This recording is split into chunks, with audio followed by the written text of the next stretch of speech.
Welcome back. It is National Gardening Day, and it's a day to celebrate and recognize, of course, the beauty and the bounty and the benefits of gardening. Well, from the gardens of the Founding Fathers to the gardens of the Spanish missionaries and the ancestral pueblos here in New Mexico, we are going to be taking a look at gardens across American history. Of course, who better to talk about that than our good friend, historian Raffi Andonian, telling us more about flowers and gardening and everything good in between. Raffi, always good to have you, buddy. Especially on a beautiful day like this. Exactly right. You bring so much joy to the studio. You bring a lot of knowledge. Okay, so it's Gardening Day. How did the Founding Fathers get started with all this? Well, Founding Fathers are carrying over a tradition that goes back thousands of years or hundreds of years. So real quick to step back, tens of thousands of years, you've had gardening for a long time, mostly for food though.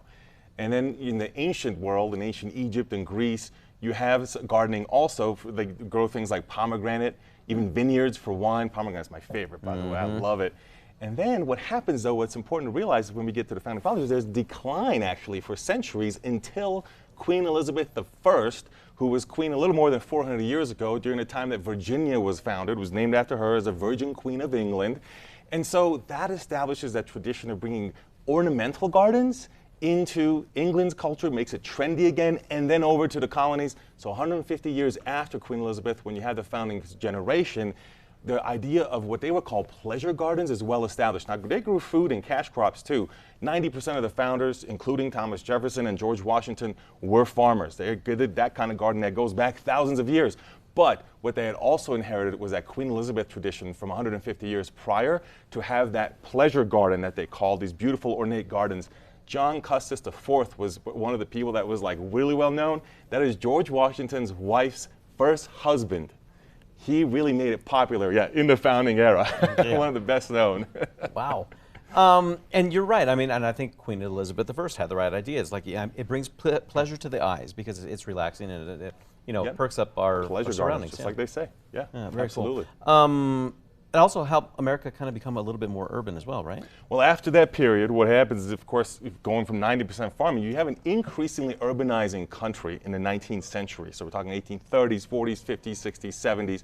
And so what that does is it changes the sort of notion of gardens and where they should be. So for example, whereas cemeteries were places that were not exactly, a beautiful place to be, even in the era of the Founding Fathers, they were just kind of very plain, they change and they become these beautiful places to, as one person put it, we want pleasure gardens in this city too, not just a place for graves. And as you have urbanization and less green space, this is a movement. The other thing that happens during that time is the American Civil War and mass death. More than 600,000 people died, which is almost as much as all of our other wars combined.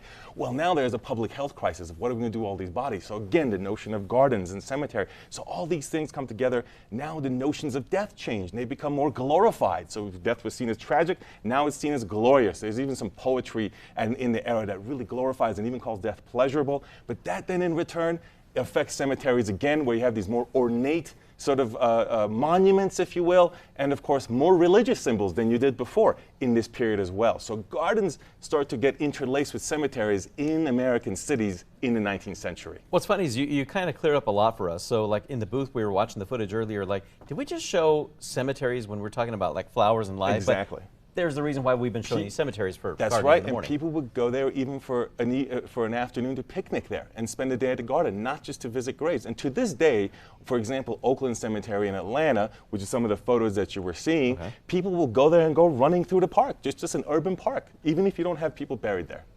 Okay. That's pretty interesting. I mean, I wouldn't think so, but there you go.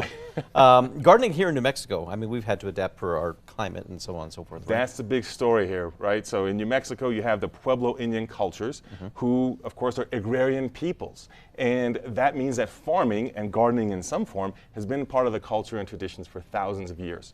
And the adaptations you see is really about climate here. There's a few that are really fascinating. One of them is what I call diversification. You ever heard of that term in like a financial portfolio? Well, they applied it to farming.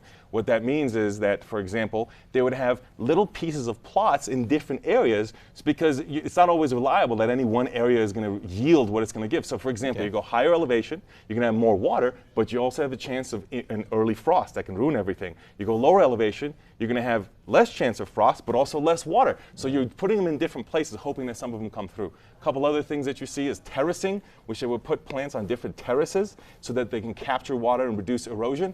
Waffling, which is is when they put an imprint on the ground to help capture some of the water. And one of my favorites that's very special to New Mexico is the pumice. They would use pumice stone because this area is very volcanic, especially in and around the Jemez.